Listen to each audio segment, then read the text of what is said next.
Good morning, guys. Bonjour, bonsoir la famille. Today I have something so special for you, okay? Moi gen an pile moun, an pile étudiante kap plen yen, paske yo di mi yo gen problem avek job interview. Okay, that's for the reason why mwen pote tout sa wap bezwen pou pase yon job interview la fami. Ok? Mwen potel pou ou, mwen promet ou pap regret. Tande bien, tout jan, mwen pral li ou mem, wap repete aprem pou lor rive. Ok? Pou lor rive lan job interview pou pa peti travay. Ok? Nap komanse? Job interview conversation. Okay? C'est okay, job interview conversation. Interviewer. Interviewer, okay? C'est moun kap pale ave ou la. Okay? C'est moun kap kestyone ou la. Par exemple, ou rive nan biro a, ki sa yab dzo avan e ou même bral montre ki jan wap repon. Le ou paret nan biro a koto pral pase interview a, wap wè interviewer, premier bagay labzo, good morning. How are you today? Okay? Good morning. How are you today? Okay? Li dou bonjour, ki jan ou ye jodi ya? An nou repete avem, good morning. How are you today? Okay? Bonjour, ki jan ou ye jodi ya? Ou même men ki jan wap repon. Par exemple, ou se Ronald, c'est ou même qui pral passer job interviewer li salyo, ou même wap meto bien relax, wap répondre good morning, I am fine, thank you, how about you, how about you, ok, répétez après, good morning, I am fine, thank you, how about you, how about you, ok. How about you? Mettez-vous très relax. Ok? Ou répondre ni comme ça, ou dire bonjour, moins bien, merci et ou même. En aller encore, good morning, I'm fine. Thank you. How about you? How about you? Très bien. Ou dire comme ça, bonjour, moins bien, merci et ou même. N'a pas avancé. Li même la répond nous toujours. Interviewer, la répond nous la répond nous comme ça. Labzo, I'm good. Thanks. Can you tell me your name? An nou repete avem. I'm good. Thanks. Can you tell me your name? Men sal dou la. Li dou mwen bien. Merci. Eske ou ka dim non ou? Tande bien ou? Sa vle di, men ki jan li mem la repon nou. I'm good. Thanks. Can you tell me your name? Can you tell me your name? Mwen bien, merci.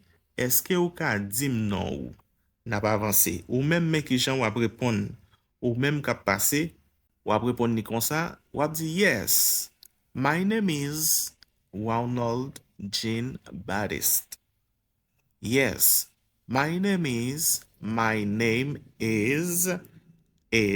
Ronald Jean Baptiste. Yeah, okay, yes, my name is Ronald Jean Baptiste. Ok, oui, non mwen se Ronald Jean-Baptiste. Tande bien la famille. Ok, n'a pas avancé. An ale, m konen nou tre intelligent. Ok, lò fin repon kon sa, men ki sa interviewer abdou. Tande bien, l'abdou, nice to meet you. Ok, nice to meet you, Ronald. Nice to meet you, Ronald. Ok, men sa l'bral dou ankon. Can you tell me a little about yourself? Tande bien la famille. Can you tell me a little about yourself? Ou pa bezwen fè kè sote, wap apren bien. Can you tell me a little about yourself? Même sou tande le rapide, tande bien. N'apre komanse avò. An nou repete aprem. Nice to meet you, Ronald. Répétez. Bravo. Can you tell me a little about yourself? Bravo. Can you tell me a little about yourself? Bravo.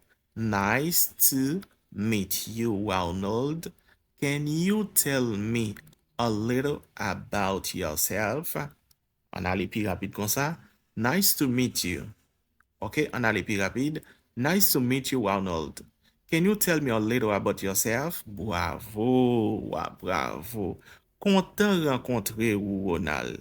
Est-ce que vous ka di mi yon ti kras de ou même? Est-ce que vous ka di mi yon ti kras de ou même? N'a pas avancé. Mais qui ça ou même ou pral répondre? Ou même y a questionnaire, li di ou, est-ce que vous ka di yon ti bagay, yon ti kras de ou? Mais qui je vais répondre? Wap di sure. À nous répéter? Sure. Bravo. I am 25 years old. Nous parlons ti kras pi rapide. Sure. And I am from Haiti. I am a doctor. And I love helping people. I also enjoy teaching, reading, and learning new things. I am hardworking, responsible, and always eager to improve my skills. Oh my goodness. Lò fin met bet sa ou sou, wap pre pou pase yon interview. Par exemple, wap met l'âge pa ou nan espace ça. Wap di sure, epi sou gen 30 ans, sou gen 50 ans, 40 ans, ou même par exemple, wap di I am, sou gen 30 ans, wap di I am 30 years old. Ok? Ou soti Haiti, wap di and I am from Haiti. Sou pa un docteur, son infirmier, wap di I am a nurse. Ou ka toujou utilize même phrase ça. Son exemple mwen ban nou? OK? Pour nous apprendre, pour nous comprendre. Mais qui ça, Ronald répond, li dit lui-même. Tendez bien. Li dit oui, moi gen 25 ans. Et puis, moi sorti Haïti. Moi c'est yon docteur, et puis moi remè aider moun. Tendez bien? Moi remè tout enseigner li livre, et puis apprendre nouveau bagay. Moi c'est yon moun qui travaille dit, responsable, et puis moi toujours vle améliorer compétence mwen yo. Ah, nous tendez la famille. Nap gen bet sou nou. Interviewer men ki jan lap repon nou. Lap di great.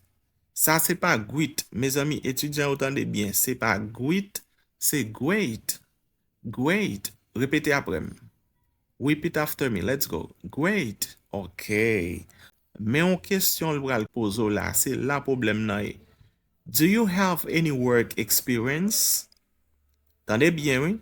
Do you have any work experience? C'est là pour prendre son. Et là, le ka piège. Li dit, do you have any work experience? Pas fait tête chaud.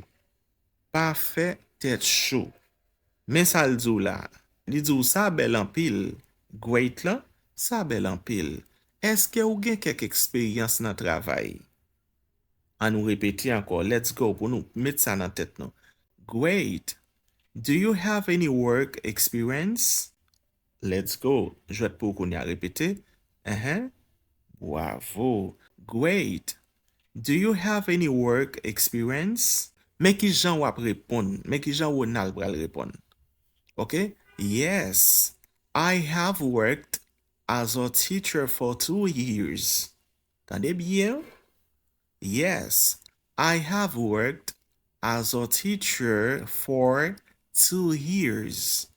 Yes, I have worked as a teacher for 2 years. Worked. Li bo nan fin la bon son ti. I have worked as a teacher for 2 years. Bravo. Mais wap kontinye? OK, ça pral dépend ou même qui sorte apprendre. OK? Ça va dépendre qui sort comme qui sort tes travail. Sou te travail tant comme moun qui kon travail du, wap di hard worker. Wap bay pou. OK, wap di I taught science and health to students. OK? And I enjoyed sharing knowledge with them. Tendez bien? I taught science and health two students. Two students, okay? And I enjoyed sharing knowledge with them. Mais ça, tendez bien ça ou nan dit là, il dit oui, mwen te travay kom yon professeur pendant 10 ans.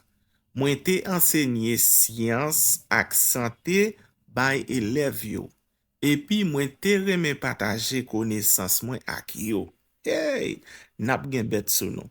Men ki sa interview ap pral repon nou la? Se la piège la epi red. Lap djou kon sa, why do you want this job? Why do you want this job? Repeat after me, let's go. Why do you want this job? Tande bien, men sal djou la. Pou ki sa ou vle travay sa? Ou bien pou ki sa ou vle travay la? Pou ki sa ou vle travay sa? Why do you want this job? Men ki jan pral repon. Ok? Men ki jan ou nan la repon. An wale la. I want this job. Wap toujou komanse konsa nan interview la. I want this job. Repeat after me. I want this job. Okay, good. I want this job because I'm passionate about healthcare and education. Oh my God. An wale anko. I want this job because I'm passionate about healthcare and education.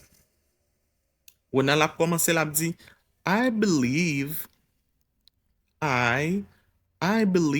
this job will allow me to use my skills to help people while also learning and growing professionally. Oh my God. My God. Wè sou pa pase job interview la, se pa mwen.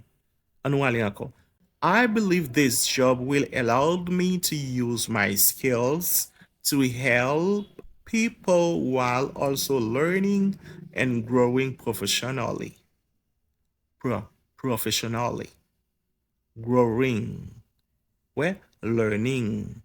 People. E pa people. Men ki sa ou nan di la? Li di mwen vle travay sa paske mwen gen pasyon pou soin santé ak edikasyon. Mwen kwe travay sa ap pemet mwen itilize kompetans mwen pou ede moun pandan map apren epi devlope plis eksperyans profesyonel. Eske n dan nou repons? Tande bien? Men ki kestyon l pral pozo anko? What are your strengths?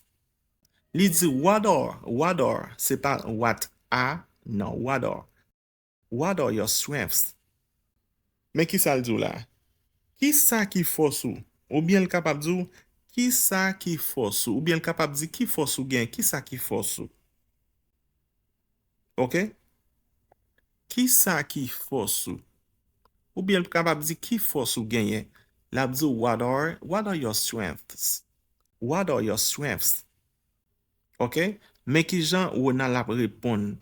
La djou, I am hardworking, patient, and good at communicating with people. I can work well in a team, and I always stay focused on my goals. Map repete pou nou, repete aprem, I'm hardworking. Sa ou suppose toujou gen sa nan bouchou le ou pozo kesyon sa. I'm hardworking, patient, and good at communicating with people. And good at communicating, nou em pa di communicating, nou. Repete sa avem. Communicating. And good at. Ouais, and good at. Ouais, and good at communicating. And good at communicating with people. I can work well in a team, and I always stay focused on my goals. Oh my God. Men ki sa ou nan repon? Ni di mwen se yo moun ki travay di, pasyen, epi mwen komunike ak moun, mwen ka travay bien ak yon ekip, epi mwen toujou rete konsantre sou objektif mwen yo. Oh my God. Interview a la kontinye pou l di. Li bral di ou kon sa, what is your availability? What is your availability? Nou m pale rapide avec nous. What is your availability? Li di kon sa, ki disponibilité ou?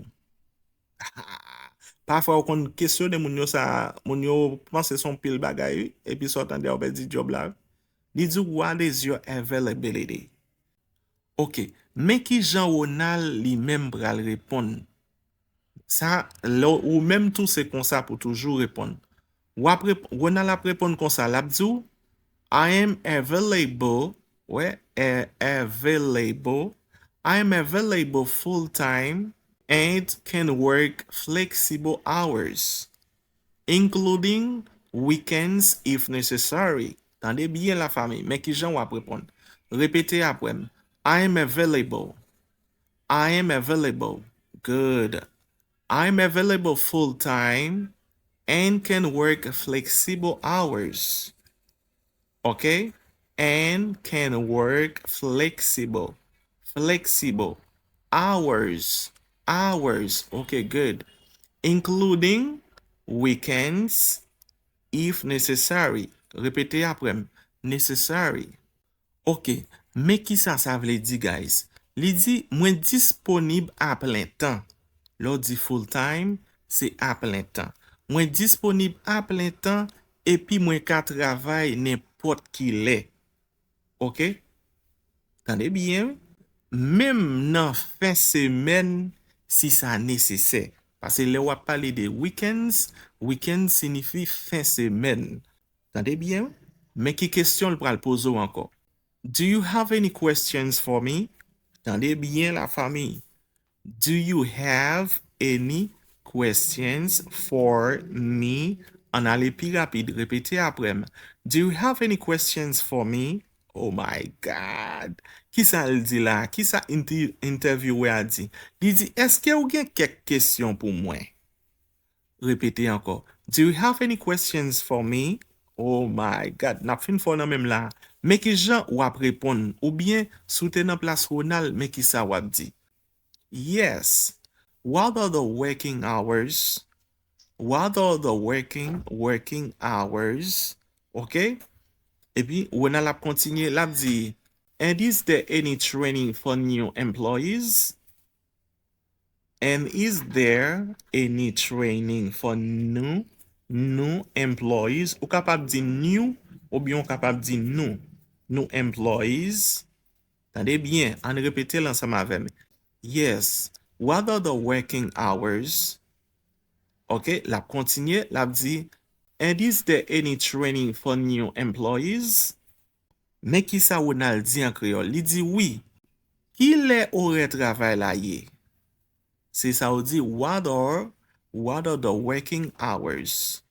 Good. La continue, la dit, et puis, est-ce que nous bail formation pour nouveaux employés yo? N'a fin fò nan même. Mais qui ça interviewer a répondre, c'est lui-même qui a questionné Ronald. Mais qui ça l'a répondre? L'a dit, the working hours are from 9 a.m. to 5 p.m. Tendez bien la famille, on nous répéter. The working hours are from 9 a.m. to 5 p.m. And yes, we provide training. Autant de qui j'en réponds? And yes, we provide training. Li dit, ore travail là, c'est 9 nan matin pour arriver 5 nan après-midi. Et puis, nous bail formation. Tendez bien, mais qui gens ou pral répondre? Ça c'est, ou même c'est comme ça pour toujours, là ou fin pose une question pour répondre interviewer. Wap dit comme ça, that sounds great. On nous répéter, that sounds great. That sounds great. Thank you for the information. Thank you for the information. Ou dit, ça sonne bon. Merci pour l'information. Oh, ma famille. N'a continué. Interviewer, mais qui ça la pour nous? La dit, thank you for coming. OK? On répète ça avec moi. Thank you for coming. N'a prend toute phrase là. N'a dit, thank you for coming, Ronald. Thank you for coming, Ronald. OK? Mais qui ça le dit là? We will contact you soon. An nou repete sa avem. We will contact you soon. Mais ki sa vle di ou, fò tande pati sa. Merci ou vini Ronald. Nap kontakte ou bientôt. Ou même pour terminer, mais ki sa wap di. Wap di, thank you for your time. Forme to très poli pour prendre travail sa. Pas gen blague non. Wap di, thank you for your time. An ou répéter après même, thank you for your time. Thank you for your time. Et puis wap di dernière phrase ça. I look forward to hearing from you. I look forward, okay? I look forward to hearing from you. Repeat after me. Let's go. Thank you for your time. Méthode très poli. Thank you for your time. I look, okay? I look forward, okay? I look forward to hearing from you. I look forward to hearing from you. Ronald, mais qui ça le dit pour le terminer? Li dit, merci pour temps ou, map tan nouvel ou. La famille, moi espérer nous te passons un bel moment. Partagez vidéo ça sur mon cousin ou cousine ou connect pour passer un job interview et si vous aimez ça qu'a fait là, pas oublier pour abonner avec nous. OK, nous-mêmes n'a toujours là pour aider pour former ou pour parler anglais like a native speaker. OK, I love you so much.